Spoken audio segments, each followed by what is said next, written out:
Spicy and tangy గోంగూర పులావ్. ముందుగా కడాయిలో మంచి నూనె వేసుకున్నారు. దాంట్లోనే గ్రీన్ చిల్లీ, కరివేపాకు యాడ్ చేశారు. ముందుగా ప్రిపేర్ చేసి పెట్టుకున్న గోంగూర పేస్ట్ అయితే యాడ్ చేసుకున్నారు. బాయిల్ చేసి పెట్టుకున్న చికెన్ యాడ్ చేశారు. అండ్ దానికి టాపప్ కోసం ఫైనల్గా ఒకసారి ఘీ, ఇంకా పుదీనా, కొత్తిమీర, ఫ్రైడ్ ఆనియన్స్ అయితే యాడ్ చేసుకున్నారు. అండ్ ఇప్పుడు ముందుగా ప్రిపేర్ చేసి పెట్టుకున్న పులావ్ రైస్ అయితే యాడ్ చేసి మొత్తం కలిసేలాగా టాస్ చేశారు.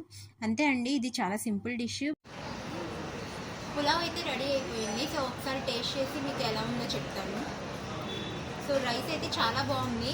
అంటే ఇట్లా అంటుకోవడం అట్లా లేకుండా చాలా పొడి పొడిగా ఉంది. అండ్ పీసెస్ కూడా చాలా బాగా కుక్ అయినాయి. ఈ గోంగూర టేస్ట్ చేసి ఎలా ఉందో చెప్తాను.